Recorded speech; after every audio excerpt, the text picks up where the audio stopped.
Aliás, ministro, todo mundo tem uma certa dificuldade em encarar o fisco, sendo muito sincero aqui. Na realidade, ninguém gosta de pagar imposto. Essa é uma controvérsia que já existia aí pelo menos uns 2.000 anos atrás.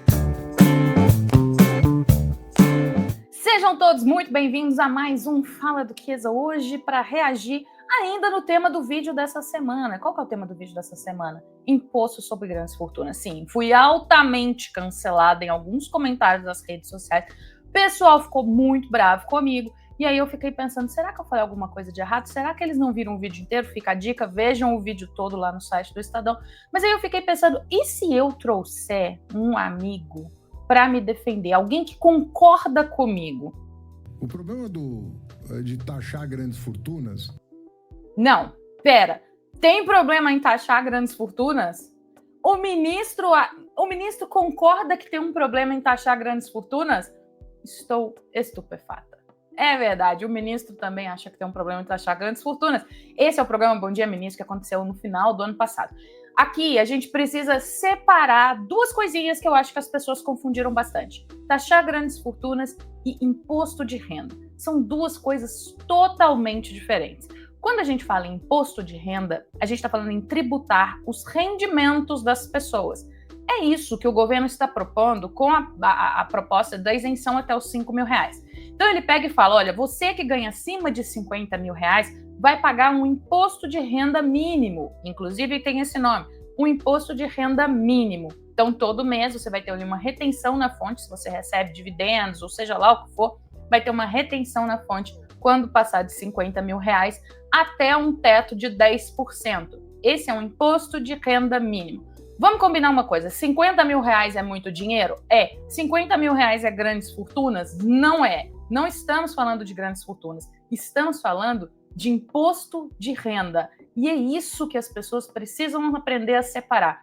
A questão do imposto sobre grandes fortunas é péssima. O próprio ministro concorda disso, tem muitos problemas. Então vamos ver o que ele fala disso. Ele concorda comigo, mas... ou eu concordo com ele, enfim.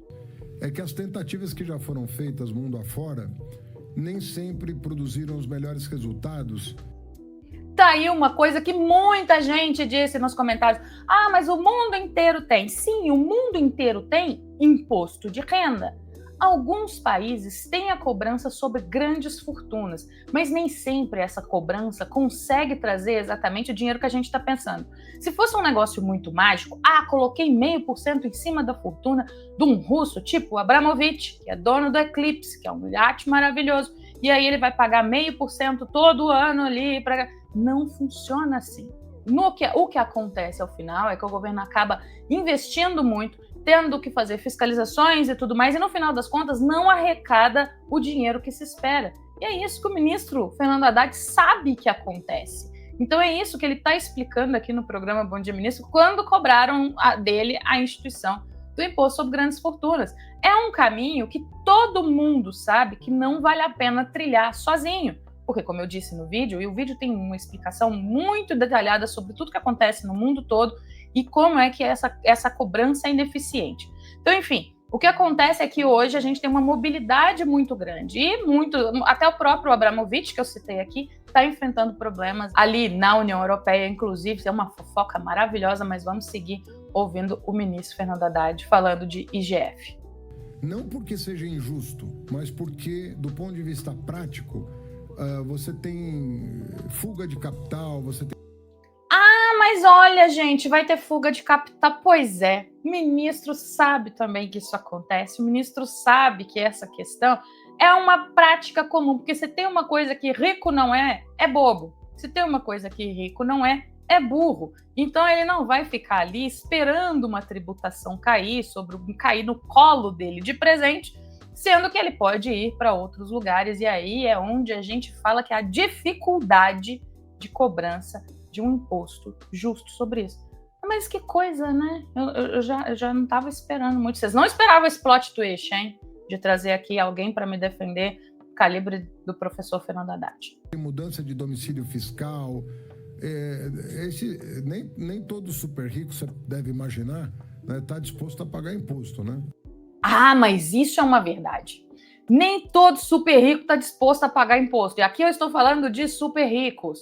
Quando a gente fala ali da cobrança do imposto de renda, aí sim é um pouco difícil de você se livrar. E a cobrança baixinha, que vai acontecer agora, muitas das pessoas, isso aí é uma das coisas que eu acabei falando, até um certo limite não vai haver fuga de capital, porque a gente não está falando de pessoas extremamente ricas, a gente não está falando de imposto sobre grandes fortunas. Porque vamos combinar que quem ganha 50 mil reais, entre 50 e 100 mil reais, ganha um bom dinheiro, mas ainda não compra um iate tipo Eclipse. Muito longe disso, inclusive. O que acontece é que essas pessoas aqui, talvez, não vai fazer sentido mudar, até porque a tributação sobre a renda dos outros países é bem alta. Então é isso que a gente precisa colocar aqui a bola no chão e entender que tributação sobre a renda é uma coisa e ela sim é alta em muitos países e tributação sobre grandes fortunas é outra. E a chance de virar um IPTU 2.0, como que aconteceu na França, que aí a França colocou lá e depois virou um IPTU, que era só sobre o que não dava para carregar nas costas e levar embora, que aí são os imóveis, e aí virou um IPTU 2.0, que não era exatamente o que eles queriam. Continue, ministro. Em geral, essa turma tem uma certa dificuldade em encarar o fisco. Aliás, ministro, todo mundo tem uma certa dificuldade em encarar o fisco, sendo muito sincero aqui. Na realidade, ninguém gosta de pagar imposto. Essa é uma controvérsia que já existia aí, pelo menos uns 2.000 anos atrás. A gente já tem referência aí em alguns livros do pessoal que já não gostava nem de cobrador de imposto nem de pagar imposto. É uma coisa inerente ao ser humano, não é só sobre os super ricos. Mas os super ricos conseguem pagar super profissionais para poder não estar sujeito a determinado imposto, fazer isso de forma lícita, porque existem muitas maneiras, e é por isso que não funciona tão bem o imposto sobre grandes fortunas. Tentativas nesse sentido que não deram resultado, não deram o resultado esperado, né? Embora todo mundo que você pergunte fala, não, é óbvio que o super rico tem que pagar imposto. E não deram o resultado esperado. Meu Deus, eu tô chocada.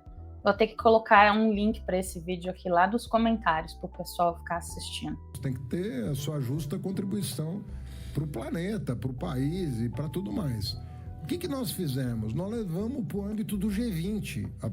Que é o que dá para fazer. Vamos fazer em condomínio? Que aí é um negócio assim, que é o seguinte, o mundo é um grande condomínio. Se eu fizer isso em condomínio, ali com todos os países, aí pode ser que não sobre lugar para esses ricos se esconderem. Então a gente levou, o que aconteceu foi que o ministro levou essa proposta para o G20, o que é interessante, inteligente, porque isso já existe, essa proposta já está caminhando ali para pessoas jurídicas, que é um imposto mínimo. Nós levamos para o G20 para que esse imposto sobre riqueza seja um tributo cobrado internacionalmente. Aí pode ser que funcione. Estou dizendo que pode ser, tá? Não é certo que vai ser, mas pode ser que funcione, porque a gente vai ter muito mais países aí, diminui ali a possibilidade da galera tentar se esconder da tributação. Olha que coisa, não é mesmo? É exatamente o que eu falei no vídeo. Não importa onde a pessoa esteja residindo, se ela tem bilhões de dólares, ela tem que ser tributada, não importa para que país ela pague o tributo. Ela escolhe um país para morar, ela vai pagar aquele tributo para aquele país. Se ela mudar, ela não vai escapar do tributo, ela vai pagar para outro país. Vamos lembrar aqui uma coisa, imposto sobre grandes fortunas é uma coisa, imposto de renda é outra coisa. Ninguém é contra a isenção até 5 mil reais, porque ninguém que ganha até 5 mil reais deveria estar pagando imposto de renda, porque é um absurdo o fato da tabela não ter sido atualizada. Mas, ao mesmo tempo, a instituição sobre grandes fortunas não é igual a cobrar imposto de renda de quem ganha 50 mil reais, porque 50 mil reais é muito dinheiro, mas está longe de ser grandes fortunas. Então, aprendam a separar essas duas coisinhas quando a gente está falando de imposto de renda, quando a gente está falando de IGF. IGF é isso daí que a gente falou, é uma ótima solução, porém não faz mágica, como eu expliquei no vídeo. Todas as semanas, nas segundas-feiras, 9h30 da manhã, tem algum tema complexo como esse de tributário explicado numa linguagem super fácil para todo mundo conseguir entender. Então, 9h30 da manhã, corre para o site do Estadão, que vai estar lá um vídeo novo sobre algum assunto complexo de tributário numa linguagem simples, fácil e acessível. E eu espero vocês lá.